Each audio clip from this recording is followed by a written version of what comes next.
no, yeah, I am hearing you. It's really annoying. Fuck yeah. I don't know if quieter. I'm sitting in the right spot right now. Should talk quieter for sure. Should I talk like this? ASMR again. No. How many intros do we have where we start off ASMR? Too many. Yikes. Do we? I don't know. We at least do it a handful of times. Oh, this is going to piss me off. Look at my mic. Uh-oh. We're going away. We're still moving. The fuck is going on? We slanted? I don't think so. Is there a way to tighten this thing up? Oh, if you hold it, just pull the table a little bit and hold it. No more. That ain't doing it. It's just rotating. This is bullshit. Yeah, Nope, that's really weird. This might be better, but I have to look at you through the fucking circle. That's weird. But, dude, it's Justin Fields week, officially. I can fucking see your boner from here. It's gonna be, oh yeah, dude, I'm fucking fully torqued. It's the third week of September now will always be Justin Fields week for the rest of my life. Ah, God, if he just fucking blows up in your face, that would be the worst week of your life then until your next quarterback. I need you to shut your mouth. You're up here. I'm trying to get you back down to like here. I'm drinking the Kool-Aid. I'm drinking the Bears Kool-Aid right now. Fine, drink up. Well, yeah, 100%. I'm drinking. You know, all of Justin it. Fields is gonna go off this week. Dude, I think he might. I do. I think he's either gonna ball out or he's just gonna get shut the fuck down. But it wouldn't be just him that gets shut down. It'd be like our whole offense would be trash. It would start with the line Yeah. or the receivers not being able to catch a pass. I don't think that would be it. I think it would be Didn't that happen in preseason though? Or were they just not able to get separation? they weren't really getting much separation. Why is this so a few loud? drops. It is pretty loud. How is it loud on that? I don't know. Maybe just don't fucking talk so loud. You know I what have mean? an issue with that. You are so loud, by the way, because anytime you're in the gym, I know Uh-huh. without looking at you. So today I'm in there and all I hear is fucking, I'm like training my client and I was like, What time was this at? it's like 11:30. And I was like, I thought you were finishing up with your last client at 10:30. Then I remembered your 10:30 canceled. So I'm like, I don't know if he's in here working out or what. And then I just hear, oh yeah, no, that'll be fine. And I look back, I'm like, what the fuck? Who's talking that loud? And it's you halfway across the gym. And I'm like, of course it's that. Because I thought it was you, and I was like, I didn't see him in here. There's no way he's up there. Who the fuck else is talking that loud? Nobody. I will say, and people fucking hate me at 6 a.m. because I have just as much energy and I talk just as loud. Yeah. And people are still waking up and they're like, dude, shut the fuck up. I think most people hate most people at 6 a.m. Yeah. But especially when you're amplifying everything up here. yeah. So there was this group fitness instructor. We had this, we'd have this precision run. This is before quarantine. And it would be at 9 o'clock every day. And we start at, 6:30 every day, right? So like 9 o'clock isn't that early. But every morning he'd come in this class. It'd be a precision run class on the first 2 rows of our treadmills. And he would start off the class by yelling, "Good morning." And every time I'd look at my client Mark. I Mark almost like 4 days a week at 9 o'clock. Back then I had him twice a week at 9 o'clock. But we would look at each other, and then I'd tell him, "I've been up since 5, and it's still way too fucking early for that shit." And I still fucking hate it. Dude, I just immediately I get mad. I'm like, why are you yelling right now? But you know what? The group fitness instructors are used to being in a room where they're loud and they're, they have to be loud for the whole class. But I'm like, I don't want to hear you fucking yell while we're, out on the gym lifting weights. To be fair, though, it is what it is. I think I talk so loud because of the mask. I wasn't this loud before masks. Was Yeah, I? you were. Was I? Yeah. Did the masks amplify it? Yeah. Okay. Maybe your calling is actually to be a group fitness instructor because you're so fucking loud. There's no fucking way. You don't think you could do it? I don't believe in group fitness. Yeah. And that's nothing against group fitness. Yeah, yeah. I just don't think that the people that are in those classes should be doing those kinds of workouts. More often than not, that's the case, yeah. Right, generally speaking. What's funny is I remember I really realized this when I first moved out to Chicago, and I just realized I could probably never date a group fitness instructor. Why do you say that? Too much energy for me. So we could never date? No. That's fucked up. I know. The thing is when you're a group fitness instructor, you have to turn it on. Yes. You know what I mean? When you go in class. And I know a lot of them aren't always that way, but the few group fitness instructors that, you know, I've met and come to know, and I have one client who's a group fitness instructor, and he's great. He is awesome. But some of them, they're just always on and always super high energy and almost like always in that like, and I don't even want to call it coach mode because it's more like It's personality. it's like drill sergeant, and they're always like that. And I'm like, hey, you're up here. You're an 8. I need you at a 4. Like, let's fucking drop down a little bit, you know? I'm curious though, because like I'm that same way when I'm at work or even just at the gym. Like I'm up here, Yeah. but when I get home, I'm fucking cashed Yeah. out. I think it'd be interesting to go back through some of our podcasts because there's been times where like I've listened through and I'm like, man, I was really high energy during that podcast. Specifically one that I remembered, and this was because I was really high when I was listening through this. And so what's really funny is when I'm high and I listen through a podcast, or I'm like, I can't ever edit podcasts if I'm high. Because I'm kind of more like apathetic towards a lot of things. Like I don't give a shit about anything. Right. And so like I'll be like listening, or if I'm editing a podcast, I'm like, no one's gonna fucking listen to this. Why would they fucking listen to this? But because like I just don't care about anything when I'm high. Yes. Right. When I'm sober, I care a lot about a few things, and I don't care at all about a lot of things. Right. Yes. I think we're both that way. Yes. Put our energy into a few specific things. Yeah. And then other things you're like, hey, I don't fucking care what we get for dinner. Yeah, get what. Yep. Let's fucking pick a restaurant. I don't care what the plans are. Yeah. Let me know where I got to be and when I got to be there. Yeah. Oh, what time? Okay. Sweet. Yep. Perfect. What should I wear? Yeah. Yeah. Oh, you don't like this hat? Okay. Which one do you want? Just fucking take your pick. I don't care. But I was listening through this episode, and it was the last football season, and we were talking about how funny it is that people really care when these players are taking a knee. And I was basically saying, whatever they do, like I'm going to watch because I'm not watching for I don't give a fuck what Darnell Mooney thinks about Joe Biden. Right. I just don't give a fuck. I want to watch you catch the ball in the end zone. Yep. You know what I mean? Like, oh, cool. A.J. Brown, receiver on the Titans. He's super conservative. Guess what? I don't give a shit. He's on my fantasy team. His political views do nothing. They don't get him any points on my fantasy team. So guess what? When you're on the field, catch a fucking ball. You know what I mean? See That's what all you I want to care say, about. politics-wise? Just fucking perform. Yeah, literally. Give me a good game to watch. Exactly. And, take a knee, stand up, put your hand over your heart, lock arm with your teammates. I don't fucking care. Just win. Right. Use your platform. Use your platform for whatever you want. Absolutely. But perform on the field. Yeah. And here's the thing too. There's one side that's like, just shut up and play. And then there's the other side that's like, well, they have a platform and they should use it. Like, do whatever the fuck you want. Yes, absolutely. I'm not going to tell anyone what to do. At the same time, if they're able to use their platform to spread their message, then I'm able to either give them my attention, or I also have the freedom to fucking ignore it because I don't give a fuck about what they're talking about. Because here's the thing. Are the issues that some of them bring up important? Absolutely. But guess what? I'm not going to listen. If I'm going to listen to anyone that's going to talk about, and let's even say police brutality, right?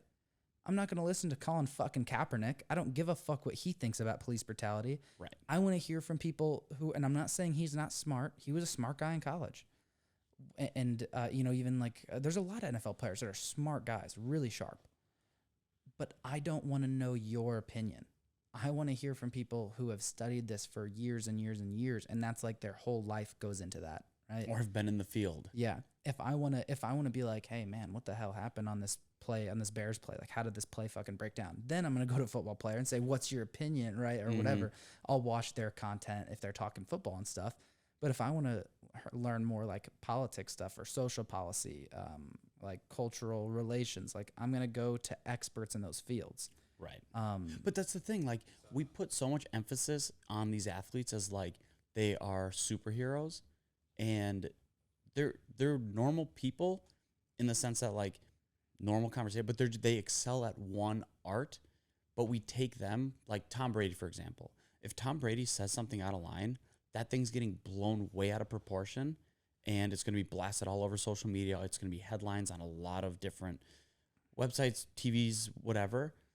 But we put too much emphasis in what these players think and believe Yeah. when they're where they are because of they're good at football.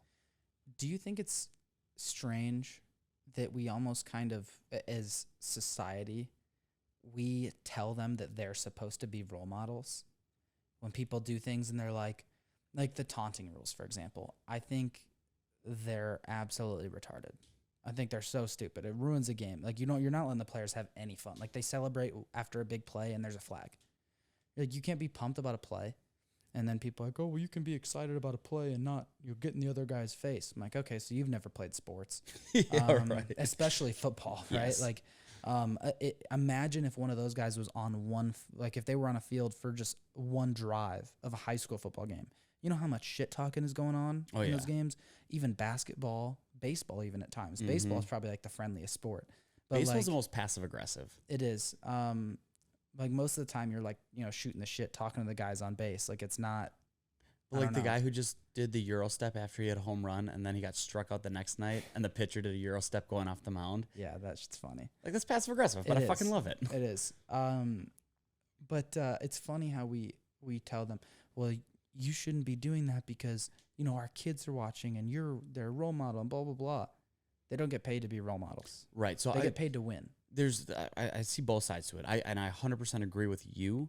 I don't think that we should look at them as role models because they're good at a sport. They have a set of genes that has made them better at catching or throwing a ball. Right. Or hitting someone. Right. Which is fun to watch. It's fun to watch. And also I'm not taking anything away from their work. Right. Like even if you're super talented, you have to work your fucking ass off to get to that level and thrive at that level. To get to that level, you have to sacrifice a lot in other aspects of life. Yeah. So to look at them as a role model, I don't think is right because they're fucked up individuals, so to speak. They put so much time and energy into one specific art that other aspects of life do suffer. So to look at them as a role model, I think is more on society because you're looking up to someone that you don't know as a person. You don't know what they think and believe. They're really good at a sport, and it's good to look up to them in that sense. But I do agree in the sense that because their platform is so big, and in the NFL, I think taunting is okay. Yeah. You're a professional athlete. You get paid millions of dollars. If you make a good play and you make someone look stupid, fucking push them into the ground. Like, they deserve it. Yeah. But in high school, I don't think taunting should be allowed because you are a student first and then you're an athlete. Like high school sports, even college sports, you develop skills and like life lessons. What I learned in football, like I still take to this day. Mm-hmm. If taunting was involved and like taunting was allowed, I think that would send the wrong message to kids and that stuff would be taken outside and like it would make, essentially you could take a good kid and make him a bad kid just based off of what he learned in a sport. So I think taunting should be allowed in the NFL. Like I don't think that there should be rules like that in professional sports, but it just, I'm torn. You're telling me you think a high school football player, if he was taught that like taunting the other team is okay after making a big play, you're telling me you think that could turn that kid into a bad kid? Not a bad kid, okay. but it could turn him into an asshole kind of. Yes, yeah. Okay, so I get what you're saying, and I think I don't disagree with you. I think during like in high school, whatever, that's totally different. Because like the way I look at it, guys that were drunk at the bar that were being assholes, those were the kids that were taunting on the football field. Those were the kids that never saw the football field. Yeah, and taunted from the sideline. Yeah. They're like, my dad could beat up your dad. That's my dad will sue you. Yeah, my dad was a cheerleader at Yale. No, I'm. What are your thoughts on it though?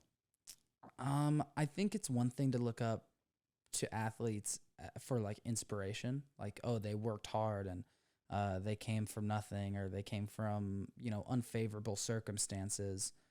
I think it's cool to look up to them and see how much work that they've put in to get where they're at in their life.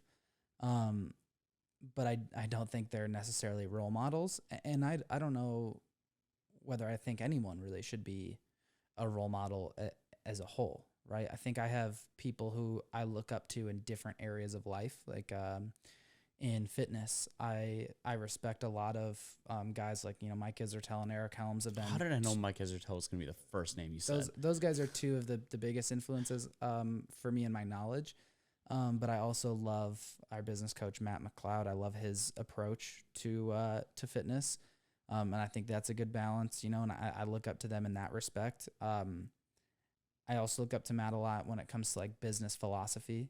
Then I have, John Romanello, who I look up to a lot with writing and copywriting, and kind of big picture business. I would say business strategy. I look up to him in that sense. And then in the financial areas of life, I look up to Ramit Sethi, and then also my dad, obviously, being in finance for over 20 years. So, I have people in different industries and different professions that I look up to them in the things that they're experts on, right? But I don't think I have any one person who I'm like, that's my role model, right? Because we'll look at people and we'll say, oh, I wish I could write like this guy. Or I wish I could just like run a business like that guy. Or I wish I could, have that guy's marriage. And then what ends up happening is you're like, okay, you can have that guy's career, but now look at his schedule, right? Do you want that schedule? His marriage is falling apart. Do you want that marriage? Like his kids fucking hate him because he's never home. Right. Like you can't just pick and choose different parts of different people's lives. And we do that with people's bodies though too. Yes. I'll have a client who's like, man, I wish my arms looked like that guy. I'm like, oh, well, have you ever seen him hit legs? Look at his legs compared to his upper body. Do you want his legs too? Because if you're going to take his arms, you got to take his legs. Mm-hmm. And they're like, oh, well, no. I'm like, okay. So if you're going to pick one, you got to pick everything. It's not how it fucking works. You can't mix and match. Like, you know what I mean? This isn't a fucking Mr. Potato Head and you get to pick which arms and which legs you put on there. That ain't how it fucking works. But I like your approach where it's like you take a certain aspect of someone's life and you're like, I respect that and I look up to that. What can I take from that and apply to my life? Mm-hmm. And then when you do that with enough, you essentially are creating a Mr. Potato Head of like, I'm taking this guy's skills in writing. I'm taking this guy's communication skills. I'm taking this guy's work ethic. I'm taking whatever this guy's relationship skills. And then you can make that your own and then essentially become your own role model. Yep. And I think the difference too, when you're looking at it that way, is saying like, hey, this person inspires me to be a better writer. Not, I wish I could write like this guy. Yes. And then it's like, not like, hey, I wish I had this guy's marriage. It's like, hey, this guy inspires me to be a better partner, to be a better spouse, to be more selfless, right? And things like that versus, oh, I wish I had that. I wish I had this. More using that as inspiration versus like envy or, falling into the comparison trap. And I think having those multiple people for inspiration in different areas of your life can help you not fall into that trap of like almost because you're almost wishing you were someone else is what you're doing when you do that. And you, as corny as it sounds, you almost forget that there will never be another you. Right. And like, that's your biggest advantage. Cause you even look at fitness, dude, literally anything we've talked about on this podcast has been talked about by thousands of other people on the internet. Right. Yes. But nobody has said it in our voice. Right. And no one has communicated it the way we have communicated it. And maybe I'm biased, but I also think no one has as much fucking fun while they do it. That's very true. So no one has also been on mushrooms. That is true. That's very true. Well, a lot of people have been on mushrooms. I don't think very many people have done mushroom podcasts. Did we talk about fitness at all on that podcast? I don't think so. I don't know. Fuck it. Well, we'll just fucking say we did. And if you're listening to this, you're not allowed to go back and listen and tell us we didn't talk about fitness. But you can go back and listen to it. Yeah, but just if you don't go correct back, us. if you go back and listen, you're like, you guys didn't talk about fitness. Fuck you. You're blocked. Well, we can't block you from listening, but whatever. You know what we're saying. Yeah, you know what I mean. So I feel like we should get through some of these picks. So we're both tied at 20 and 12 with our weekly picks, which is kind of wild because I thought when I was going through them and I was counting them up and I just kept seeing your wins go up and I'm like, fuck, I'm going to be getting my ass beat. Well, okay, so just I have it up right here. So I went 10-6 in both the first 2 weeks, and you went 9-7 in week 1, and then 11-5 in week 2. That'd be wild if we finish this season. So the question is, do we do the postseason too? Do we do the playoffs included with this, or do we just go regular season? Playoffs are a separate bet. Playoffs can be separate. Are we doing the tattoos or no? I don't know. We got to talk about that. We do. I'm down for it. I don't know if I'm down for it. That's Just the issue. Just do fucking men's physique, and then you don't have to worry about an ass tattoo on stage. Yeah, but the whole thing's bodybuilding. You already have a fucking tattoo on your ribs. Right. I'd do a tattoo. I just don't know if I want a tattoo on my ass. Why? I don't know. I want to like... I like when my tattoos are somewhere where like... It's weird. I don't really know how to explain it. You want a Vikings tattoo where people can see them? Yeah. You want people to see your Vikings tattoo on a daily basis? I'd get a Vikings tattoo right here. That's funny. Fucking front double bi, baby. That's hilarious. Or I should just get skull Vikes. Boom. Dude. And then you can do win, bear down. I would never do that. I also already have a tattoo on the inside of my arm. Fucking white it out and then do it again. Zero chance. But I'll do the ass tattoo if you do the skull Vikes on your arms. We got to come up with that. Tattoos are something I need to think about for a while. I'm going to get a list of things and then I'll just like narrow it down like this is the one. I'm down to do tattoos though. See, I just already know that I'm going to have probably 3 or 4 tattoos that I definitely regret. No, because you're going to just fucking double or nothing everything. You're going to lose and you're going to say double or nothing for next year. I'll do bear down if I lose again next year. No, I'd 100% get the tattoo on my ass. You still owe me a dessert. I do owe you a dessert. No, I would 100% be down for the Bears logo on my ass if I lost. I would 100% do that. No double or nothing at all. I would shake on the fact that we are not doing a double or nothing. Do you really want a Bears tattoo on your ass? Well, I think I'm going to win, so I don't think I'm going to get a Bears tattoo on my ass. I think you would have a Vikings tattoo on your ass. But I will shake on it right now on the podcast. No double or nothing. Whoever loses gets their team's logo tattooed on their ass. No double or nothing. I'll shake on that right now. I'll shake on the getting the tattoo. I just can't commit right now. Dude, I have commitment issues. You know this. I know. That's why I picked the tattoo. I'm fine getting a Vikings tattoo. Like, that's not the issue. I don't know if I can commit to my ass tattoo right now. So here's the thing. It's either going to go on your ass or it'll say skull Vikes over each nipple. Right over each nipple. Can I do it like around the nipple? Yeah. I'm not going to commit. Oh, that's way worse. That's way worse. I was actually concerned that you were about to be like, okay. No. I don't think I would have let you do that. I'm going to change the subject real quick. I'm going to take a right turn. Okay. We talked about the 1 chip challenge.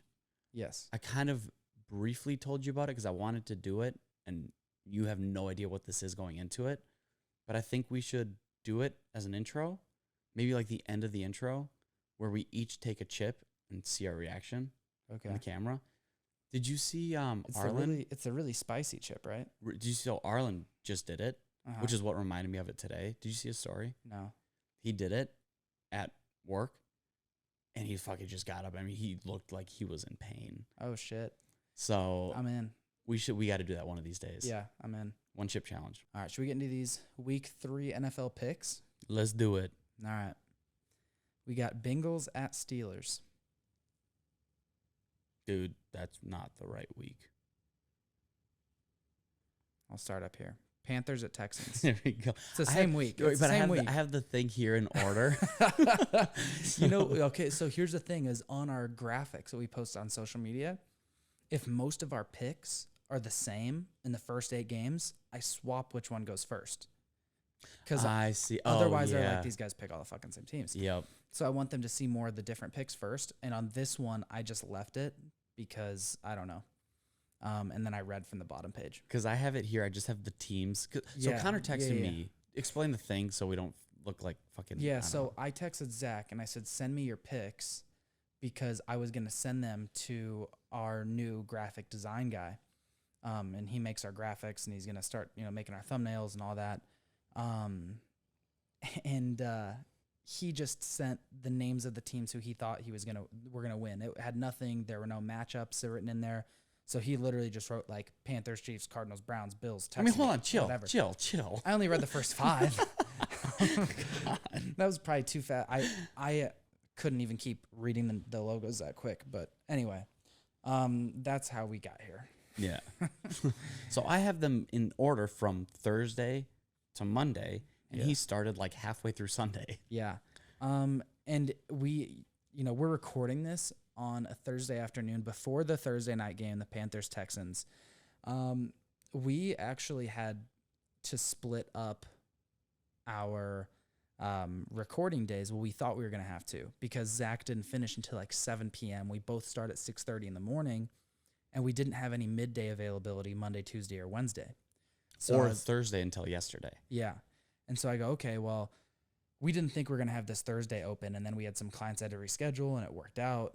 But Monday night he came over, and we recorded half an intro. I thought it was really bad when we were recording it. I was also kind of high, and I just didn't care.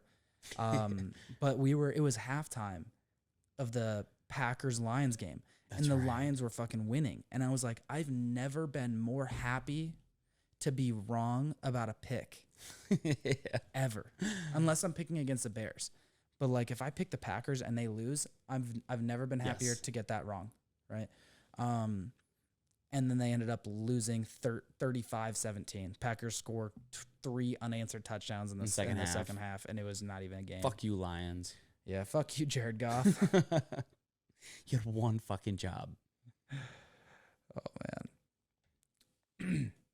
All right. Panthers at Texans. Panthers. Chargers at Chiefs. Chiefs. Cardinals at Jaguars. Cardinals. Bears at Browns. Browns. Fuck you. Washington at Bills. Bills. Colts at Titans. Titans. Saints at Patriots. Saints. Falcons at Giants. Falcons. Bengals at Steelers. Bengals. Ravens at Lions. Ravens. Jets at Broncos. Broncos. Dolphins at Raiders. Raiders. Bucks at Rams. Bucks. Seahawks at Vikings. Vikings. Packers at 49ers. 49ers. Eagles at Cowboys. Cowboys. And I wasn't listening to any of those matchups.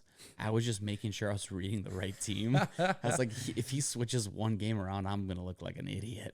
Yeah, that is true.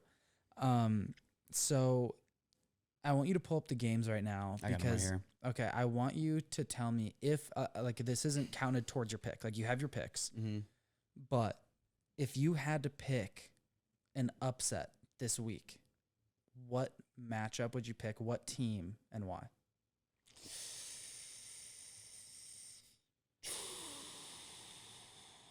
Is it going against one of my picks? Yeah. Well, because I mean, most of your picks, you pick the favorite, and I think most games, not all of them. I would honestly say, I mean, I could take an easy one and just say the Seahawks over the Seahawks are probably favored though, so that's They not are favored. Yeah, okay, so I'm not going to do that one then. See, and now I even forgot who I picked.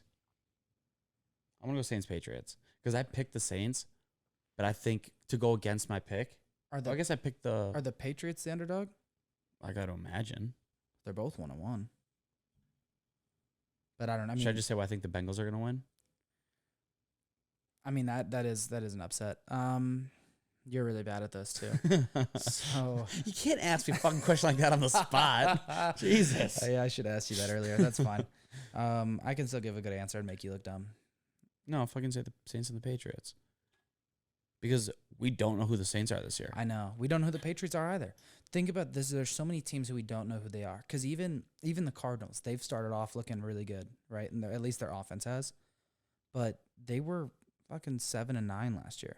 Right. They were not that good. They might have been 8-8. But even like the Panthers with Well, Sam they lost Darnold, their way out of the playoffs, right? Yeah, they lost, and then the Bears got in because they lost. The Panthers, they look kind of good, but like we still don't know who they are with Sam Darnold. Right. I'll tell you what, Sam Darnold has to be smiling his ass off right now, though. The fact that He just shit on the Saints last week, and then you got Zach Wilson on the Jets throwing 4 picks. Mm-hmm. And I like Zach Wilson, but it tells you maybe it wasn't the quarterback. Maybe the whole organization is just very dysfunctional, and they fucking suck, and they need new ownership. You could say that about the Packers. Yeah, I think the Chargers. You don't know who the Chargers are yet, really. I still think they're figuring it out. I think the Browns are a playoff team. I think they're good. I think the Browns are good. Yeah, we don't know who Washington is yet. I could even argue the fucking Bills. Yeah. I mean, I don't know what's going on with them and the Steelers. The Steelers are another questionable team. Don't know who the Titans are yet. Yep. The Colts, Falcons, Giants, you know who they are. Bengals, you kind of know they're like average. Well, I don't watch the Ravens. I don't know about the Ravens. They just fucking, I should say, smoked. They beat the Chiefs, though. They beat the Chiefs. Right, in Kansas City. Yeah, the week before Prime that. time. The week before that, they didn't look great. That was Patrick Mahomes' first loss in September. Man. And also the Broncos, they're going to be the most deceiving 3-0 team in the NFL. It's going to be like the Steelers. Was it last year? Well, the Steelers were still good, though. It's going to be like the Bears last year, because the Bears started off the season 5-0. Okay. And one of the teams they beat was the Giants. Another team they beat was the Lions. And then they had two. One of them was the Falcons, right? 3 bad teams. Yep. We got lucky against the Bucs. We just caught them on their worst day, and we had a great day. Like, there were certain games where you're like, this is not a 5-0 team. We were the worst 5-0 team in the history of the NFL, actually. When you look at point differential and offense DVOA and all these other statistics, yeah, we were not good. That's funny. And we finished the season 8-8, which is crazy. We don't know who the Raiders are yet. I think the Dolphins. I just don't know about Is Tua injured? He's hurt. Again? Yeah, he's got a big question mark over him. Yeah, we don't know who the Rams are. The Seahawks are going to be another. It's going to be another year high octane offense, terrible defense. Mm-hmm. Don't know who the Niners are yet. We don't even really know who the Packers are yet. We don't know. We don't know if they're going to be that good. I could argue the Vikings. Yeah, honestly, I was literally. I don't think I said this on the podcast. I was talking to you, and I just talked to my dad about it. If you take the last play from the first 2 games, the Vikings had a 1.3% chance to lose both of them, and they fucking did. But you know what? I think you do know who the Vikings are because they did that last year too. Right. Right. They do this every fucking year. I think they're an average team. They're an average team that gives you enough hope every week and throughout the season for you to hang on, and they break your goddamn heart every game and every year.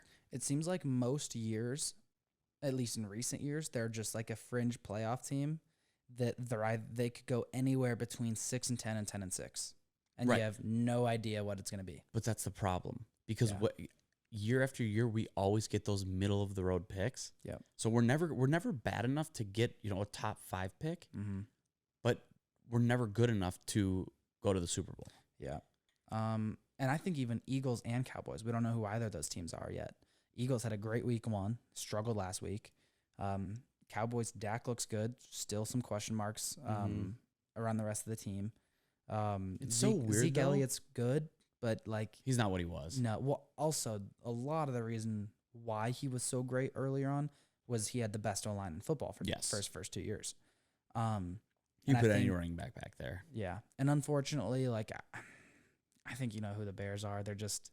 They're okay. So let me ask you this then. What does it mean that Justin Fields is starting? Hope. So you think, because earlier when we were talking, it was, I hope Justin Fields can come in later in the season, but then that would mean that the season's kind of a toss. Yeah. The fact that he's coming in so soon, because they're clearly not giving up on the season right now. No, I think that Fields coming in right now is the perfect opportunity. What's up with Dalton's knee? He had a bone bruise. Okay, so it wasn't. It wasn't an ACL. Okay, which is really good. And I hated to see him go down because he's a good guy. He's a good dude. And I feel bad for him seeing when people were booing him in preseason and all that. And that comes from people who are fucking losers, to be honest. Right. But the other thing too is I feel bad that every reporter too, they ask him about Fields. They don't ask him anything else. If I were him, I would take the same approach as I forget what coach it was. One of the coaches I forget what team. It might have been Harbaugh on the Ravens. I think he said they were asking him about so and so's injury, and he goes, "I'm done talking about that. I'm not going to get into detail about injuries. I'm done." Was it Belichick? No, he might have done that too. I mean, some shit he but does. I know Harbaugh did. He was like, "Yeah, I'm done talking about that this year."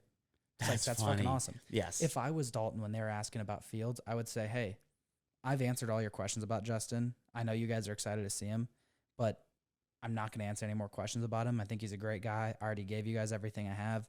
So if you guys want to ask about the football games coming up that I'm trying to win, you can ask me about those. If you want to know about Justin, you can ask Justin when he comes on." Yep. You know what I mean? Hey, go fuck yourself. Right. But I mean, think a lot of players hate the media. Yeah. Akeem Hicks didn't talk to the media from December of 2020 until just last Sunday. So 9 months. But isn't it in their contract that they have to? Because Marshawn Lynch Yeah. was literally, I'm here so I don't get fined. Yeah. Well, I think with Akeem Hicks, I think part of it too was he was wanting a contract extension. We hadn't given it to him. And right when he came out and he finally spoke to the media, he said he wants to retire a Chicago Bear, which means that Pace probably won't re-sign him now because he's a fucking idiot sometimes. No, but, I got to give credit where credit's due. Pace has done some good things. He's also done some not good things. I think overall, he's been an average GM. The problem with that is you don't win a Super Bowl with an average general manager, right? So I don't know. And the jury's still out. He could prove me wrong. I hope he does. I think he's a good guy. I just don't know if he's going to be able to build a championship team. I hope he does. I don't know yet. But I think the reason why this is the best possible scenario for the Bears, for Justin Fields and for Matt Nagy and Ryan Pace, is if Fields comes in, because you got about a 2 to 3 week period generally of how long you're going to be out with a bruised knee. If Fields sucks, then when Dalton's healthy, you say, hey, we told you guys when Dalton's healthy, he's a starting quarterback, and he comes back in. Fields doesn't get benched. He saves face. He doesn't, lose any confidence. And I think there's a point when people treat quarterbacks' confidence like they're fucking little kids, and anything you do is going to ruin their self-esteem. Like, dude, fucking take one to the chin. You'll be okay. Right. But there is something to be said about a position with that much. Like, you have to be confident as a quarterback more so more so than in every position you have to be, but especially the quarterback when the whole team is looking to you when you got 2 minutes left and you're down 6 and you guys got to get in the end zone, right? So Justin Fields is a confident guy. He's starting because Dalton's ruled out. Yes. Okay. Otherwise, he would just be getting some package plays here and there. So I look at that as a win-win for Fields. Because if he kills it, they're not going to. If he kills it for 2 or 3 weeks, you can't bench him. Right. And if he doesn't, okay, we need to develop him a little bit more. Put Dalton back in there, let him learn some more, and then put him back in. Yep. And I don't know. Well, I don't want to get to my Bears-Browns pick yet, but I was gonna say, let me read these off for you. Panthers, Texans. Panthers, Chargers, Chiefs. Chiefs, Cardinals, Jags. Cardinals. Bears, Browns. Or should we save that one for last? We'll save that for last. Washington, Bills. Bills, Colts, Titans. Titans, Saints, Patriots. Patriots, Falcons, Giants. Giants, Bengals, Steelers. Steelers, Ravens, Lions. Ravens, Jets, Broncos. Broncos, Dolphins, Raiders. Raiders, Bucks, Rams. Rams, Seahawks, Vikings. Seahawks, Packers, 49ers. Packers, Eagles, Cowboys. Cowboys. So Bears, before I get into this Bears pick, we have 1, 2, 3, 4, 5, 6, 7 different picks this week. It's going to be a big week. This is a big week for both of us.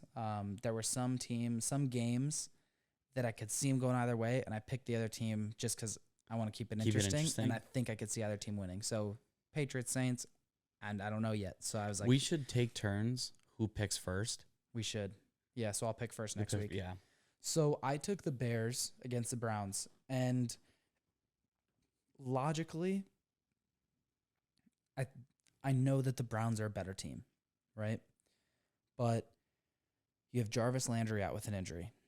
You have Odell Beckham, who might make his season debut week 3, but he hasn't played yet. He's been hurt, and he's not in his prime anymore. He's been hurt a lot the last few years.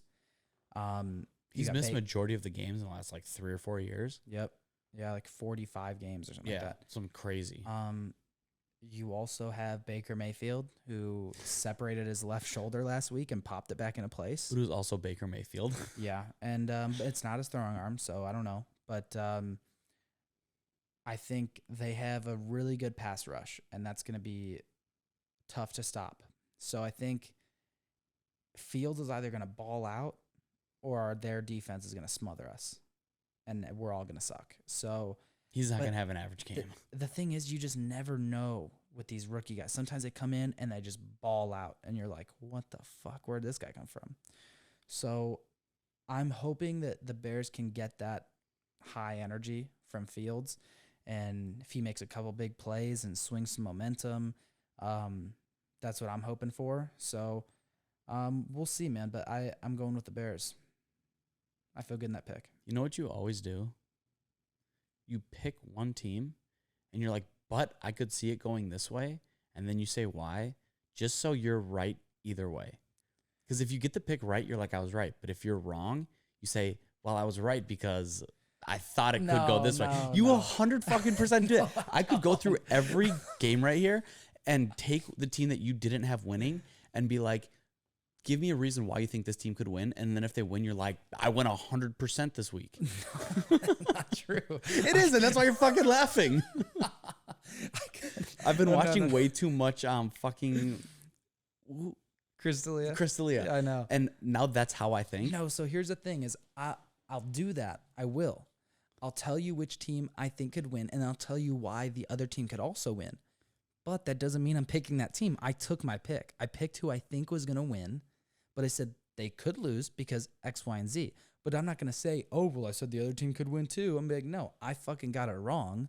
But I'm not surprised this other team won because of these reasons that I listed before. But like next week, that doesn't make me less wrong. I'm still fucking wrong. No, you're still wrong, but you try and twist it and make it so you're right. When have I ever done that?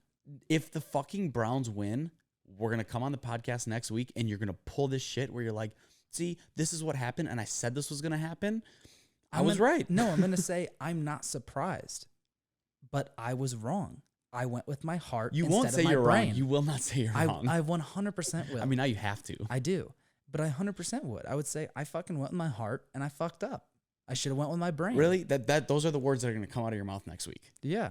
You're so full of shit. It's like sometimes you think with your dick when you should have been thinking with your head. You're thinking with the wrong head. Right. And you know what? I made that decision with the wrong head. Next time, post-nut clarity. I'll spank one out and then I'll think with the right head.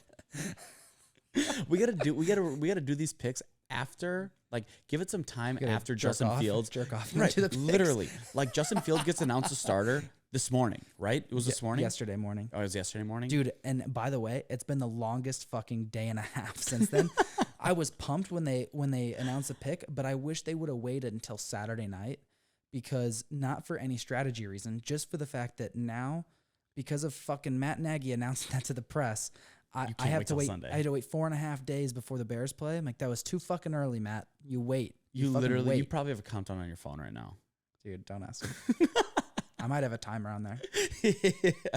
Countdown until Bears start, until Justin Fields' first NFL start. I know. We're only supposed to wear football jerseys when the Bears have home games.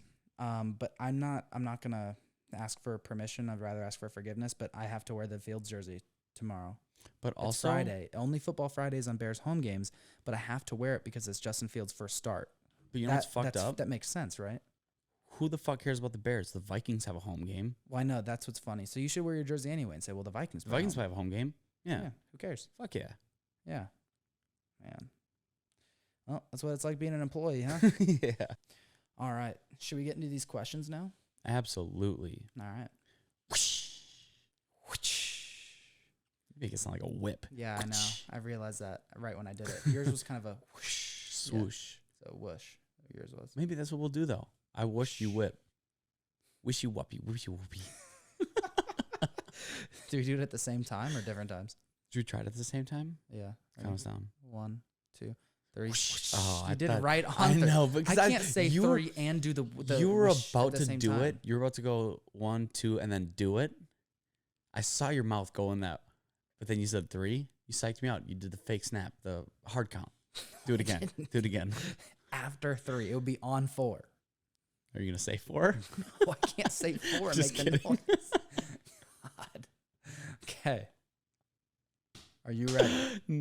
But yes. 1, 2, 3. Say wish if you're gay. That was a good man. one. All right. Question 1. You're a dick. That's not a question. No, that was a statement. But Statement you said, 1. You said okay. But you said Statement question 1. better. You're a dick. Statement Okay. 2. Fuck you. Okay. Question 1. Question 1. If weight and strength are already increasing in a bulk, but you feel additional hunger, should you bump up calories? It depends. So if you're gaining about a half a pound to a pound a week in body weight, even you could even say a quarter of a pound. Like if you're gaining 1 to 4 pounds a month, that is a really good spot. And that can be kind of a wide range when we're talking in a bulk. I like to go somewhere around 2 pounds per month because that's, for me, that's like the sweet spot where I can put on a decent amount of muscle and not too much fat. Because if you try to go too quickly with your bulk, you are going to put on more fat because more food doesn't always mean more muscle. There's limits to it, right? And I think it depends on the length of your bulk. Because if you're hungry, that could be due to maybe you're eating a little bit too much processed food. So I think it's important to, if you're not logging your food, start logging your food, because that way you can see, are you getting about 80% of your calories from whole natural foods, minimally processed foods. If you're doing that, then you probably shouldn't feel hungry in a calorie surplus. It should actually be where sometimes you're feeling like you're not hungry and you have to eat. So I'd look at what you're eating first before you look at whether or not you want to bump up calories. But from what it seems like, if weight's going up and strength is going up, you're on the right track. But I would say if you're eating 80% of like whole natural foods and your rate of muscle gain is good, then what you could do is add in some more fiber, some more, fruits and vegetables that can give you a little bit more bang for your buck in terms of satiety. But if you want to, maybe you're only gaining like a pound a month, maybe you could increase your bulk a little bit, add a little bit more calories and start there. What do you think, Zach? What would you do in this situation? So, and I keep rereading this question because it kind of depends where you're at and what you're doing. If you actually are tracking calories and you know for a fact you're in a bulk, like Connor said, it depends on how much weight you're gaining per month. What's the sweet spot for you? So, and for me personally, again, I like that pound to 2 pounds a month just because where we're at in our training, like, we can only gain so much muscle so fast. I think in the beginning you could be more aggressive. So that's what I was going to say. If this is a beginner and you're not tracking your calories and you think you're in a bulk, track your calories. You might be dirty bulking in that case. Right. Well, you might be dirty bulking, but a lot of times people are scared when they start to see like the scale weight going up. So you think you're in a bulk, but you might be at maintenance or even in a deficit, and you're not fueling your body enough. Yeah. Well, they said their weight's going up, so I'd assume that they're right. In So a surplus, I was kind of answering this a little different approach. Uh-huh. Let's go for, let's say, an intermediate lifter who is tracking calories and is in a bulk, and they know that they're in a surplus. I'd probably just adjust macronutrients. Maybe bump your protein up a little bit more to fill that satiety up a little bit more. Yeah. Because what you don't want is you don't want to just put on weight to put on weight. Yeah. Because then you're going to put on more fat, and it's going to be harder to lose that fat when you end up cutting. Yeah. And I think this is where progress pictures come in handy, because you could look and you could be like, okay, yeah, I look bigger, but I look a lot fatter. Like you should just look like you should look a little bit huskier. Yes. But you should still look like you have some muscle on. You should still have some definition, You're not going to be jacked, ripped. You're not going to have a chiseled six pack. Yeah.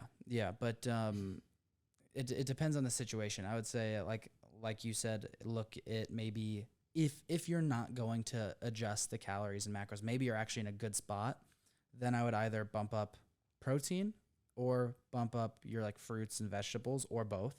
Or even fluid intake. Yeah, fluid intake as well. And if maybe you're not getting 80% of your intake from whole natural foods, then I would look into maybe just trying to, rather than eliminate processed foods, try to include more whole natural foods. And you're probably, if you're eating more processed foods, it's probably mostly carbs and fats anyway. You're not getting a ton of high protein processed foods unless you're eating a lot of protein bars and stuff like that. You could even, another way to do it would be swap out your protein shakes with chicken breast or steak or ground turkey, a whole food source, because it's just going to fill you up more than the protein shake does. Well, so, and also I've noticed when I do eat more carbs in a day, the next day I am hungrier. So maybe bumping the carbs down, bumping the fats up if you don't want to mess with the protein intake. Yeah. But also when you're eating your meals, save the carbs for last. Yeah. You know, proteins and fats first. Fats digest the slowest. So if you can get those in before you get the carbs, it's going to prolong that digestion, and you might just feel more full for a longer period of time as well. Yeah, because fats, what's interesting about when you eat fat is it doesn't really fill you up that much at first, but it's a more sustained fullness versus carbs will fill you up quickly, but it doesn't last that long. And then protein, you get a little bit of both. Question 2, getting back into lifting. Do I go into a calorie deficit first, or should I look into bulking to build muscle and cut later? I'm going to answer this one way and have you answer it the other way. I tend to have people go into more of a bulk. And this is more with my in-person clients because they tend to be more beginner level lifters. And most of them come to me, they don't have enough muscle mass and they have too much body fat. Their metabolisms are not in a place where I can comfortably say, yes, we're going to start cutting your calories and have you lose weight, because it would just fuck their metabolism up even more. They'd lose a little bit more muscle mass and everything would just slow down. So I tend to have people eating in a surplus just because I want to fuel the body enough to build muscle, kind of going back to question 1, where we're fueling the body enough to build muscle, speed up the metabolism, and then go into a cut. If the person is extremely overweight, then yes, we'll probably start in a deficit so they can lose X amount of pounds to get them at a good place mentally, at least before we start adding calories. But I'd say the majority of the time, I have the majority of people go into a bulk at the beginning. I tend to not do either of these when I have someone getting back into lifting, if they've had a break for a while. I actually just have them eat how they've been eating, assuming if they've stayed kind of a similar weight, but they just maybe lost a little bit of muscle, gained a little bit of fat. What I'll have them do is just eat how they've been eating and slowly kind of increase their protein intake to around 0.8 to 1 gram of protein per day per pound of body weight. So if they weigh 150 pounds, they're going to eat somewhere between like 120 and 150 of grams of protein, right? And then I'll just kind of have them eat how they have been, and we'll kind of see what their weight, where it's trending, and we just kind of focus more on a recomp. So generally it's somewhere around their maintenance calories. Because I also will ask them in one of my questionnaires is I'll ask them what the trend of their weight has been over the last 6 months, whether it's gone up, it's gone down, or it's been the same. And if it's been the same, then I know they've probably been eating at their maintenance calories, but they just don't look that good. And so then I'll just have them eat at their maintenance and do a little bit of a recomp. So recomp is when you lose a little bit of fat and you build a little bit of muscle at the same time. Now, this is really only possible. Let me rephrase that. This is really only effective in 2 different situations. Someone who has just started lifting weights, or someone that is just starting off of an elongated break, probably a month or longer. Then they could come back and they could go through a recomp and they're going to be fine. So that's what I would do in this situation. If you are a little bit on the heavier side, now I would say, assuming your metabolism's in a good place, I would go into a cut, because I think if you're already feeling uncomfortable with your body, it can be kind of hard to get that buy-in to say, hey, we're going to go into a surplus, build your metabolism, whatever. And if they don't need it, then why would you, right? If you already have a decent amount of muscle mass, maybe you just have a little bit more fat on you than you'd like. Then I'd go through a cut first, because you're going to feel better about how you look, and then you're ready to go into a muscle building phase. But like you said, I think if they're not in a place where they if their metabolism is not in a place to go through a fat loss phase, I just can't put them through that. Like, I'm not going to put you on a, if you're 6'3", 240 pounds, I'm not putting you on a 1,500 calorie diet. Right. At least not in the beginning. If we go through a rapid fat loss phase, maybe. But the goal would be to add them back up to like 2,200 and lose weight on 2,200 calories. Right. So it's always context dependent. But I would say if you have a good amount of weight to lose and you don't have to starve yourself to lose weight, go through a cut first. If you're kind of that like skinny fat or somewhere in between there, I would just eat at your maintenance calories and eat a lot of protein and just lift hard. Well, so, and let me rephrase what I was saying, because that is more of the approach I do. The reason I said bulk is because it's not a cut. I tell most of my, like when someone's getting back into it, I don't want the scale weight to change. I want you to be feeding your body enough to stimulate that muscle building effect. Yep. But I don't necessarily want you to gain weight, but I sure as shit don't really want you to lose weight. Yeah. So we need you to eat, like you said, don't change your dietary habits. If you are losing weight, we need to add calories. If you're gaining too much weight too fast, we need to cut them back down. Yeah. I like to keep people kind of hovering, if not above, what that weight is, without changing their diet too much. Because if you change too much too fast, Yeah. people will either experience burnout or they're like, fuck this. Like, I hate this. right, I hate this. This sucks. So that's kind of why I've noticed that when you do a recomp like this, your weight will kind of do one of two things. It'll either go up somewhere within about 3 to 5 pounds, or it'll go down about 3 to 5 pounds. And so if they're anywhere in the middle of that, then good. Mm-hmm.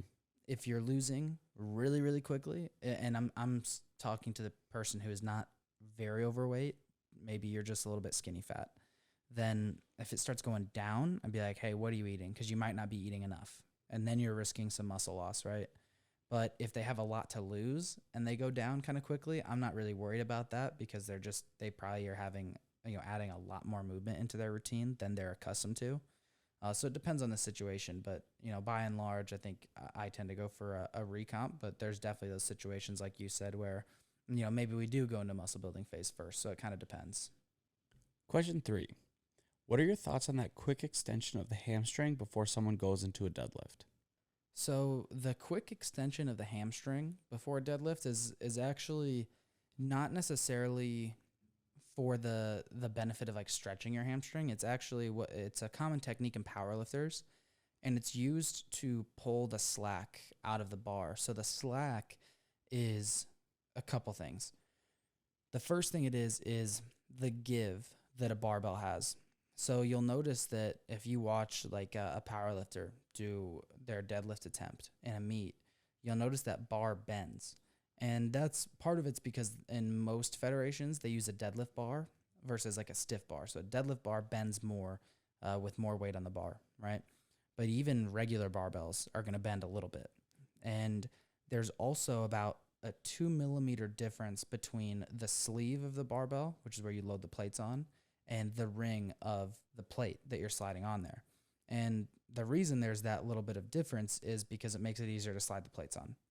So if you just go real quick into a deadlift and try to, what we call like a grip and rip, you're going to feel that sleeve kind of yank on that top of the plate of the bar.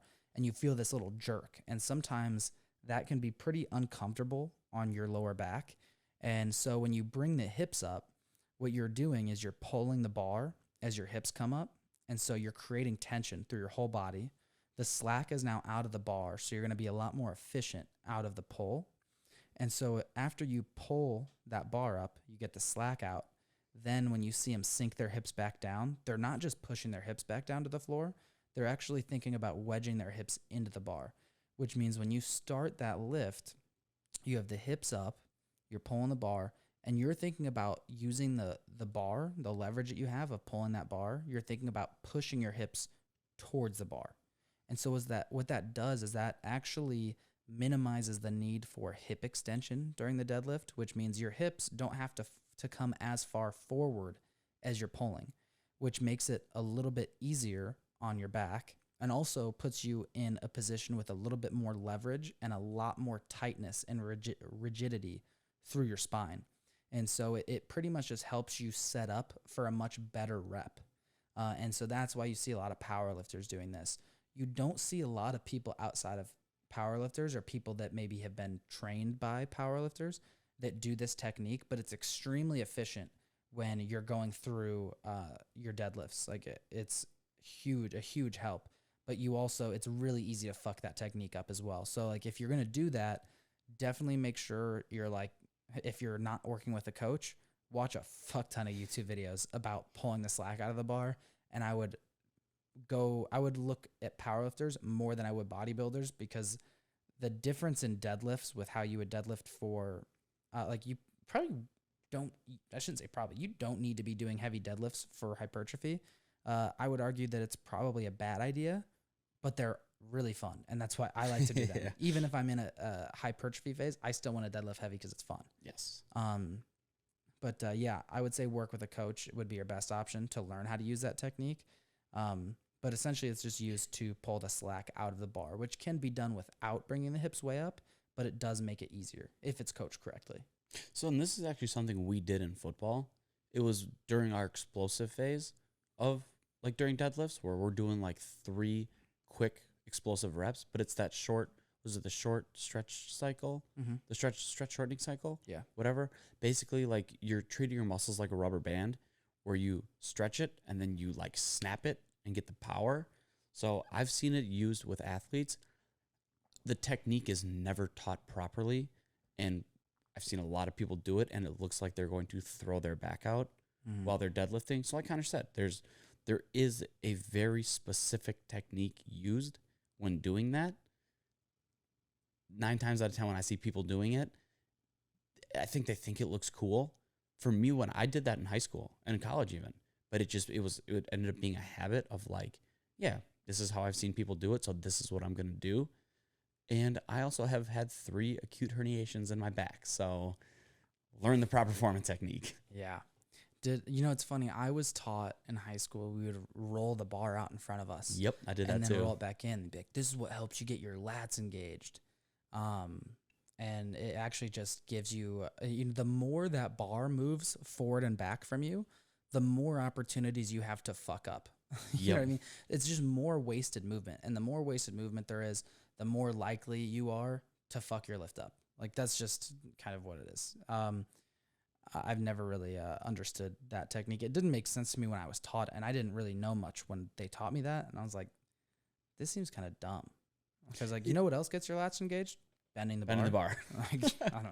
Something with a little bit. So, and that's the thing, because I was actually taught to roll the bar in, and I vividly remember it's the first time I ever hit 600 pounds.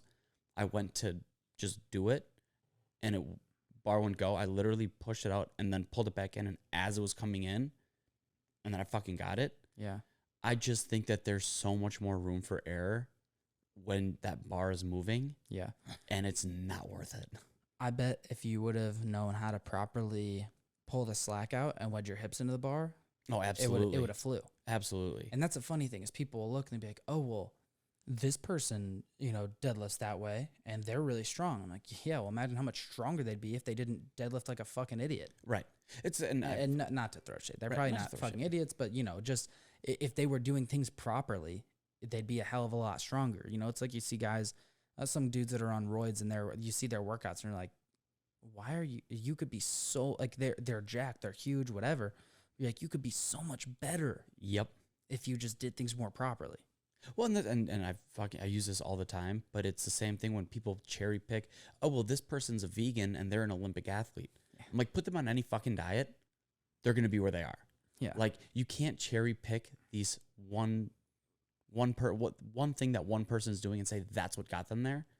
It's everything. Yeah, it's called survivorship bias. So they're great not because of what they do, but in spite of it. Mm-hmm. Like LeBron James isn't great because he does a shoulder press half kneeling or in a tall kneeling position on a fucking Swiss ball. Right. You know what I mean? He's great because he was born to be a fucking basketball player, and he's also worked his ass off. Right. He's put in the work. Yeah, but if you saw like some of the exercises his trainers are doing, you'd be like, what the fuck are you doing? But you know what? It doesn't matter because he's going to be great anyway. He drinks chocolate milk.